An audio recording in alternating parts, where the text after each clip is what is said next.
Olá, recentemente um aluno de um dos meus cursos perguntou quanto tempo eu gastaria para fazer um projeto que ele, por ser recém-formado, entre outros motivos, gastou 2 semanas. E a minha resposta foi provavelmente em torno de 2 dias.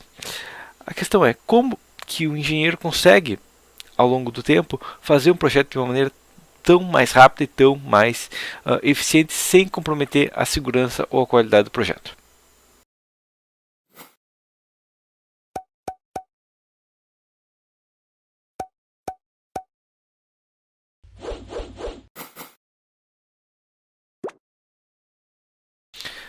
A primeira questão em relação a isso é, para que você consiga fazer um projeto, ao contrário de um serviço simples, por um serviço manual e tudo mais, você não pode achar que o tempo que você gasta no projeto é o tempo efetivo daquele projeto. Por que eu digo isso? Basicamente, se você está trabalhando, martelando prego, ok? Uma pessoa que está martelando prego, ela precisa de uma concentração mínima, mas se ela está martelando um prego e ela para por 5 minutos e volta, ela não perde nada. O mesmo não vale dentro de um projeto de engenharia.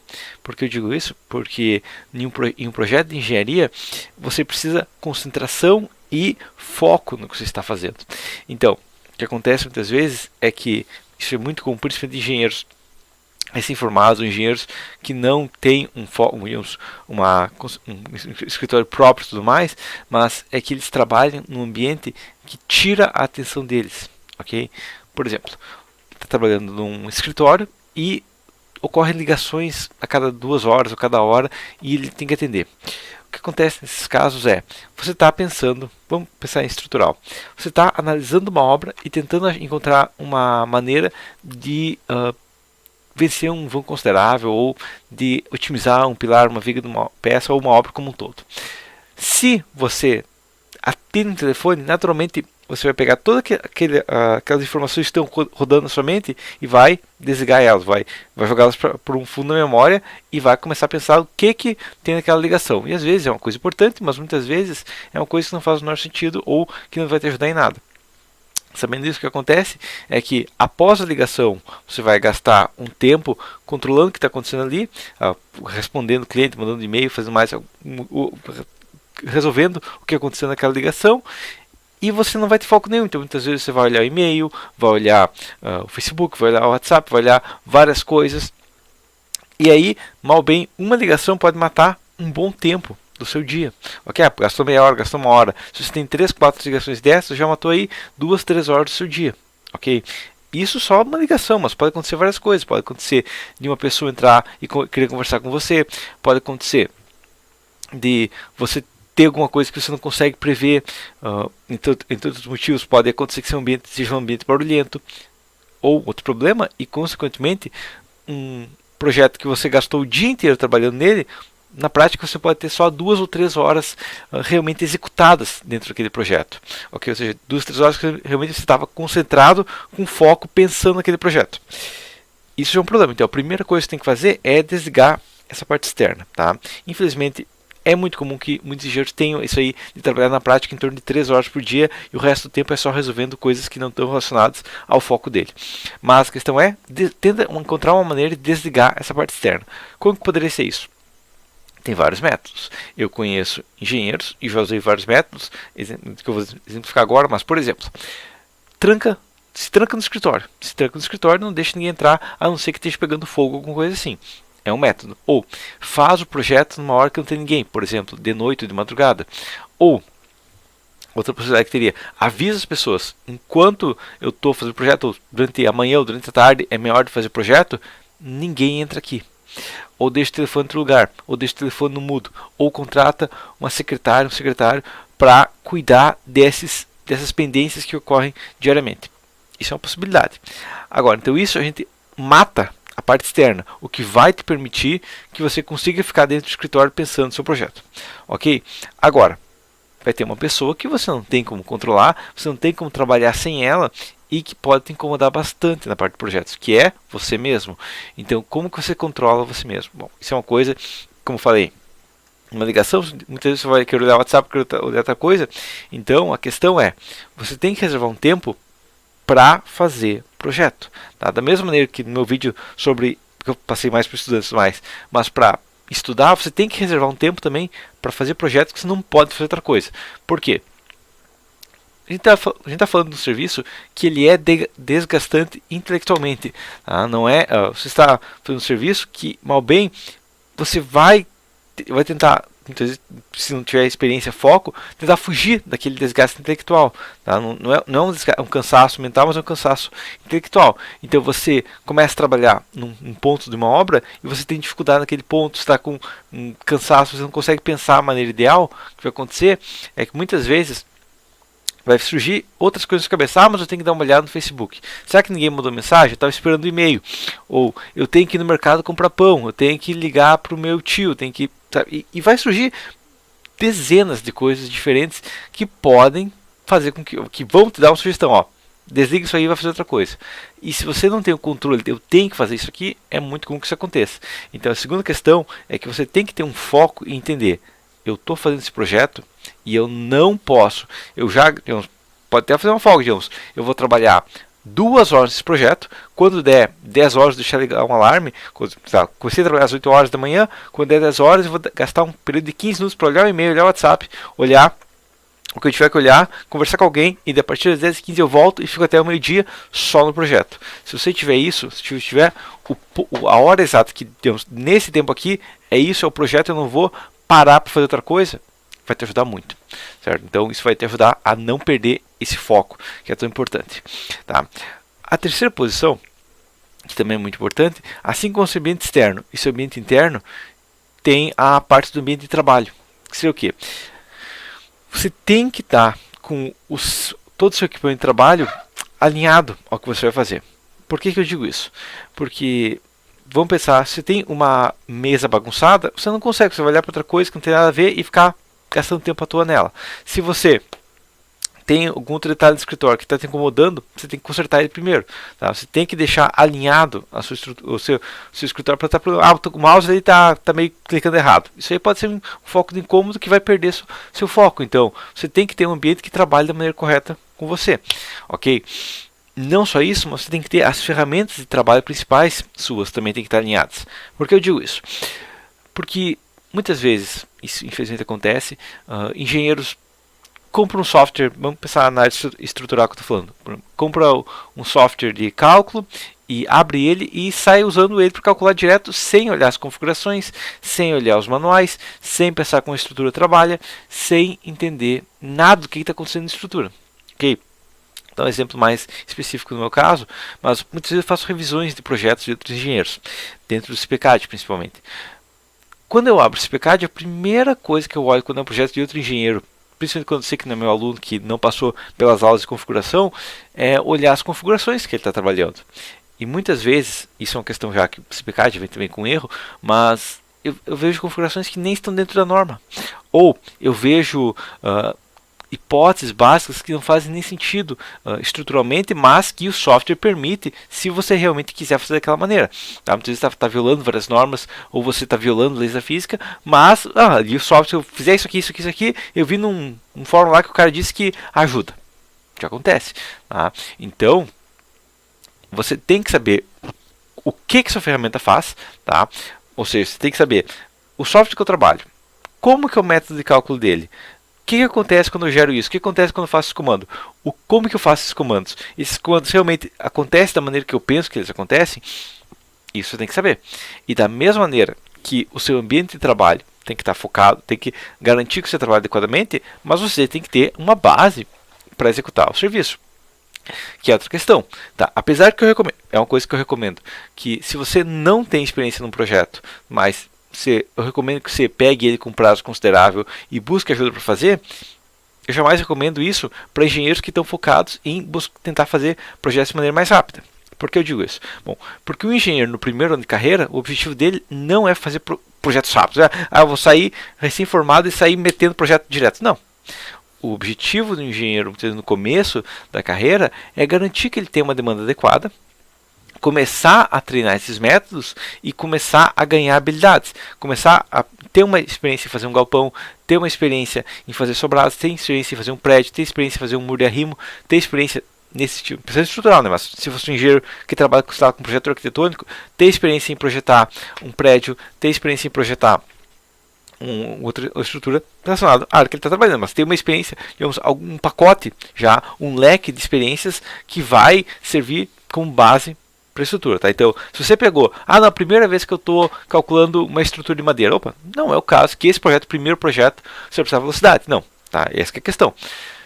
Mas o que a gente tem aqui é o seguinte: após a primeira vez, conforme você vai fazendo segunda, terceira, quarta, quinta vez, você vai ter a velocidade. Nos primeiros projetos, o que você precisa é ter o conhecimento base. Talvez você deveria ter vindo da faculdade com ele, mas se você não veio, o primeiro projeto, você tem que, se você não tem esse conhecimento base todo que você precisa, que vai desde teoria de estruturas, resistências materiais, no caso de estruturas gerais, né? Assim como fazer uma estrutura de madeira, já ter conhecimento da norma de madeira, ter conhecimento dos tipos de madeira na sua região, mesmo vai valer para concreto e tudo mais, mas é pensar primeiro na base. Por quê? Porque você tentar pular essa base, eu vou lançar uma estrutura aqui, desenhar uma estrutura aqui, e depois eu vou ver se faz sentido. Você vai jogar todo esse tempo que você faz isso fora, porque você vai ter feito uma coisa errada e você vai ficar gastando muito tempo corrigindo, sem saber se aquilo lá está certo. E depois tendo dúvidas se aquilo lá realmente está correto. Ok? Então, você tem que ter uma base teórica do que você vai executar. E da mesma maneira, você tem que ter uma base prática. E essa base prática é pior ainda porque ela se divide em duas partes. A base prática, ou seja, experiência com obras similares, ou seja, você já ter visitado obras similares ao que você vai projetar, porque senão você é um maluco, você não sabe o que está projetando, você nunca viu na vida, como é que você vai querer executar uma coisa similar e mandar fazer, porque é isso que eu estou fazendo. O projeto eu estou mandando você fazer assim, tá? Então você tem que ter experiência em como que outros engenheiros mandaram fazer, ou alguma coisa similar pelo menos. Você tem que ter essa experiência. Mas eu vou gastar quantos meses visitando? Não. Se você pegou um projeto de um galpão para começar a fazer, só olhar outros projetos de outros engenheiros de galpões, visitar algumas obras de galpões em um dia, você já ganha essa experiência. Tá? Essa é a primeira questão. Agora, outra experiência é a experiência de dimensionamento. Quando eu falo experiência de dimensionamento, eu digo uma coisa que já vem com você, ou seja, uma coisa prévia. Mas eu não tenho experiência ainda porque é meu primeiro projeto. Sem problemas. Aí que a gente entra na questão do pré-dimensionamento. Ok? Pré-dimensionamento, infelizmente, ele é um termo que ele é muito mal pensado na engenharia. Tá? Inclusive, eu já tenho vídeo falando de como não fazer um pré-dimensionamento, explicando esse conceito. Mas a questão é, o que é exatamente um pré-dimensionamento? Muitos engenheiros vão falar, não, um pré-dimensionamento é pegar o vão da viga e dividir por 10 e saber que essa é a altura da viga. Mas não é isso. Tá? Um pré-dimensionamento, pré vem do quê? Pré vem de antes. Tá? Então, um pré-dimensionamento é um dimensionamento prévio. Por quê? Porque se você tiver um dimensionamento prévio do que você vai executar, não tem como dar errado. Tá? Quando você faz o dimensionamento prévio, você já sabe o que vai acontecer. Você já tem um resultado pronto antes de começar a obra. Como que seria isso na prática? Bom, eu vou dar um exemplo aqui, pegar a minha planilha aqui de Pilates, por exemplo, que tem um vídeo no canal fazendo e tudo mais. Vamos pensar assim, ó. Imagina que você está pensando numa obra vamos pensar um caso específico aí, uma obra de 6 andares. Então você foi contratado para calcular um prédio de 6 andares de concreto armado. Digamos também que você não tem, você nunca executou um prédio de 6 andares. Talvez você já tenha executado um sobrado, talvez você já tenha executado algumas outras obras de concreto armado, mas você nunca executou um prédio em torno de entre 4 e 8 andares, um prédio de 6 andares, e você tem que ter uma ideia de que tipo de tamanho de pilar você está pensando nessa estrutura. Mas eu não sei, beleza? Aqui tá, você vai dimensionar um desses pilares sem saber desses pilares, ou seja, você vai fazer um dimensionamento de o que um pilar genérico de uma obra de 6 andares teria. Por quê? Porque você sabe quanto que esse pilar genérico teria, você já sabe o que você vai lançar, já sabe que se você vai lançar faz sentido, já sabe o que você pode pensar nessa estrutura, ok? Bom, como que a gente fez isso? Vamos imaginar a seguinte situação, tá? Peguei aqui, um cliente me contratou para fazer um prédio aí de concreto armado de 6 andares. O que eu vou fazer, a primeira coisa é, que tipo de carga eu vou ter no pilar de concreto armado? Bom, vamos imaginar a seguinte situação. Eu tenho, os vãos médios da obra são 4 metros. 4 metros em X, 4 metros em Y. Então, 4 ao quadrado. Multiplicado. Que carga eu teria na estrutura? Vamos imaginar que seja uma laje maciça de 10 centímetros. Tá? Vamos colocar aqui mais uns 100 kg por ter vigas e o peso próprio da estrutura como um todo. Vamos imaginar que a sobrecarga seja 0,15, a carga por dentro seja 0,1. Isso aqui, se você chutar isso aqui, não é problema, tá? Desde que você chute próximo da realidade, ok? Mas eu vou ter, digamos, uma carga das paredes que é em torno de 0,3. Estimar que seja isso, se for um pouco diferente, não é problema, tá? E seja isso as cargas básicas da estrutura. O que a gente teria é o seguinte, que um pilar desse porte, num prédio de 6 andares, teria uma carga em torno de 86 toneladas, ou umas 14 toneladas por metro. Ok? Nesse tipo de obra. Sabendo isso, então, o que você vai fazer é, bom, vou tentar dimensionar um pilar de 86 toneladas. E vamos imaginar, nesse caso, que seja um engenheiro que está acostumado a fazer prédio de sobrado, obras de sobrado, né? Digamos, pilar de sobrado é um pilar 14 por 40, digamos, no máximo. Tá? Então, o que vai acontecer? Se eu testar esse mesmo pilar que estou acostumado de 14 por 40 no obra de andares, já veio, não adianta eu tentar fazer um pilar de 14 por 40 no obra 6 andares. A taxa de ácido é tão absurda que não faz o menor sentido, dando 72 barras de 10 milímetros. Eu sei também que, se eu tive conhecimento básico de estruturas, já li a norma, que é uma coisa essencial, eu sei que a norma fala que a área de aço máximo é 8%, então, e que a nossa taxa de aço básico em um pilar é entre 0,4% e 8%, sabendo, e a média vai estar em torno de 2% a 3%, mais um prédio até 6 andares, dificilmente vai passar de 3%. Então, se eu sei, isso aí, já olhei, já fiz, estou fazendo agora o pré-dimensionamento, eu vejo que esse pilar aqui não faz o menor sentido. Tá? Quem sabe se fosse pilar de 14 por 60? Também não faz sentido, ele está com muito aço. 14 por 70, ainda está com uma taxa de aço absurda. Ah, mas quem sabe se trabalhasse com 35 MPa? Ainda está com uma taxa de aço absurda.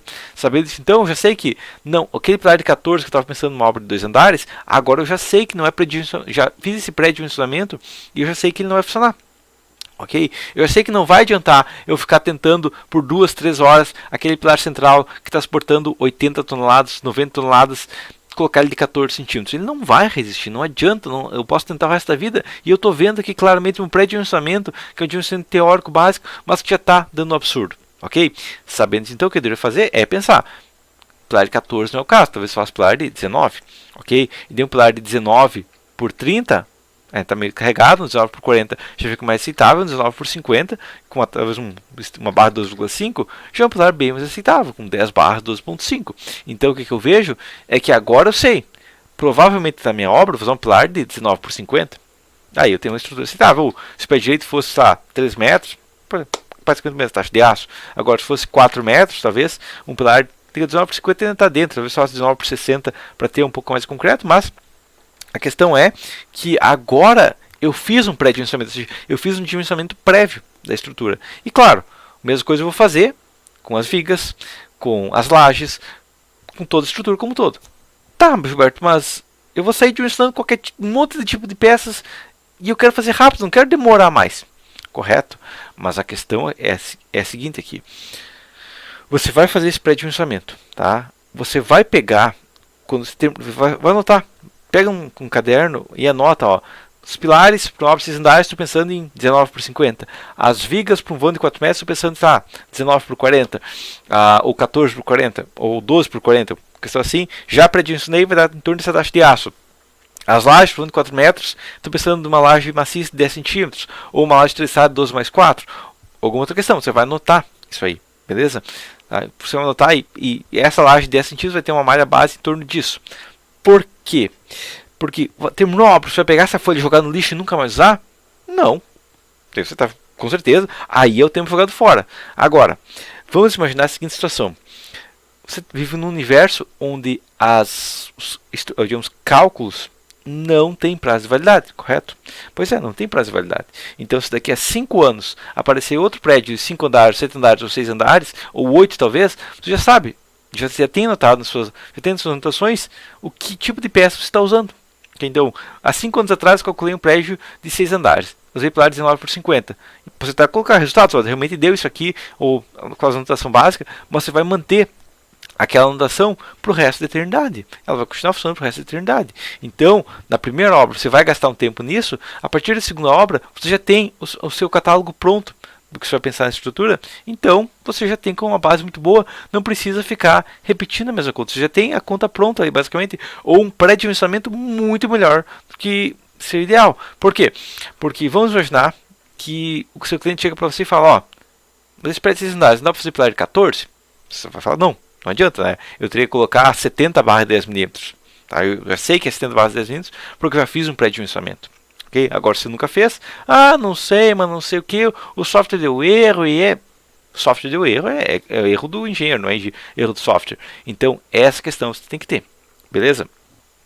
Sabendo isso também, o que vai acontecer é o seguinte, você vai provavelmente, com certeza, né, você vai trabalhar com software, não é nada errado trabalhar com software, errado é só trabalhar no software e não pensar por si próprio. O que vai acontecer? Você vai fazer um detalhamento estrutural e tudo mais, vai acontecer o quê? Que muitas vezes você não vai ter um detalhe do software, ou você não gostou do detalhe do software. Tá? É muito comum. Às vezes, o jeito que o software detalha para mim, eu não gosto, e eu ajusto ele. Tá? Não tem problema nenhum. Eu faço o detalhe que eu acredito que vai ser mais fácil de entender em obra, ou mais simples, ou faço uma correção. Tendo feito isso, o que eu faço quando eu termino a obra? Eu deleto ele? Não, eu mantenho ele pro resto da vida. Por quê? Porque o software detalhando essa ligação aqui dessa maneira. Eu vou lá, ajusto e gasto meia hora ajustando. Da próxima vez que eu tiver que fazer uma ligação similar, eu já deixo aquele desenho preparado, eu só copiei ele, colo ele e gastei 1 minuto. Então eu economizei 29 minutos a partir do segundo projeto. Ok? Então a segunda questão é, se você já tem detalhes prontos, você já tem questões pré-prontas da estrutura, muitas vezes você só ajeita um detalhezinho e está pronto o detalhamento. No caso de obras, por exemplo, obras de caixa d'água, obras, reservatórios metálicos em geral, né? Torres de telecomunicação, muitas vezes até galpões, eu já tenho um detalhamento pronto de cada peça, tá? Um pilar de concreto já tem um detalhamento pronto, que eu só mudo a descrição dele e já tem detalhado pronto, ok? Então, essa que é a questão. Depois você faz o primeiro detalhe, repetir ele é muito rápido. Então, se você faz um detalhe, mantém ele, não joga ele fora. Esse detalhe vai te ajudar para o resto da vida. Inclusive, você pode talvez até melhorando um pouquinho o detalhe em muito menos tempo que você vai fazer. Então, você tem que ter uma base de dados do que você planeja na estrutura do pré-administramento, mas também uma base de dados de detalhamento no futuro. Ok? Essa é outra coisa que também pode te ajudar muito. Certo? Agora, tendo a sua base de dados pronta, tendo os seus detalhamentos prontos, tendo um ambiente que você consegue trabalhar sem nenhuma falta de consideração, tendo um foco mental em fazer isso e tendo a sua ferramenta de cálculo ou ferramenta de trabalho geral pronta, vai acontecer o quê? Que a estrutura vai engrenar de maneira muito rápida. Tá? Você não vai precisar calcular, ajustar, ou lançar. Não, mas não é assim que lança. Mas o software não funciona assim. Tem que pesquisar no manual como é que funciona. Se você já tem o conhecimento básico, você não precisa depois, eu lancei toda a estrutura, apareceu um errinho porque eu não sei porquê. Eu vou caçar o manual porque ele dando esse erro. E isso é uma coisa que muito acontece muitas vezes. Se eu tivesse lido o manual antes, uma vez só, você não acontecia esses erros várias vezes, ou você não precisa ficar perdendo o lançamento por causa disso. Ok? Então você vai fazer o seu lançamento com o seu pré-lançamento base. Você já vai saber o que você vai lançar, você já vai ver o que você está lançando está correto ou não. Você não vai precisar ficar corrigindo, e você vai economizar muito tempo nisso. Tá? Porque uma das coisas que mais gasta tempo na obra, ou que mais gasta qualidade na obra, é ou deixar um lançamento mal feito e usar ele como base, ou fazer um lançamento mal feito e ficar tentando corrigir ele sem ter um conhecimento base. Ok? Então você vai gastar. Eu já vi engenheiro gastar semanas só tentando otimizar um cálculo que não fazia sentido. Tá? Por quê? Porque ele não tinha conhecimento base. Então, a questão é, tendo todos os conceitos já preparados, uma obra engrena, um projeto engrena de maneira muito rápida. Tanto que como eu falei, que com experiência eu consigo executar um projeto de 2 semanas para um engenheiro ser formado em 2 dias. E qualquer engenheiro que trabalha com esse foco, que trabalha dessa maneira, vai conseguir também. Desde que, claro, ele tenha a base necessária. Entendido isso? E como que eu percebi, na verdade, qual foi o motivo que eu percebi isso? Né? Porque, tecnicamente, para os primeiros projetos também era muito tempo gasto à toa. A questão que eu percebi isso foi quando eu comecei a dar consultoria para outros engenheiros. Por quê? Porque muitas vezes eu via um engenheiro que gastava dias, né? Isso foi a experiência que eu tive com outros engenheiros, mas eu vi um engenheiro que gastava dias pensando, mas sem nunca analisar o que ele estava fazendo, sem nunca ver se a base que ele tinha estava correta e se aquilo que ele estava fazendo estava correto. Mas aí, em questão de 1 hora de consultoria, a gente conseguia destrinchar todos os problemas da obra. E aí, depois dessa hora de consultoria, consertar tudo. Ou, alternativamente, após dependendo da obra, uma obra pequena, né? Muitas vezes uma hora de projeto já consegui fazer projetos pequenos. Tá? Então, dependendo do caso, se você já tem toda a base teórica pronta, você já sabe o que vai fazer desde o começo e você não tem empecilhos, eu não sei onde é que vai pilar, lá vou tentar lançar e ver o que dá. Isso que gasta tempo. Depois que você tem o conhecimento, você sabe, já que você vai lançar na hora que você está começando a pensar, a obra tende a engrenar muito rápido. E assim é que você vai conseguir fazer obras rápidas sem problema, beleza? Então seria isso. Até a próxima.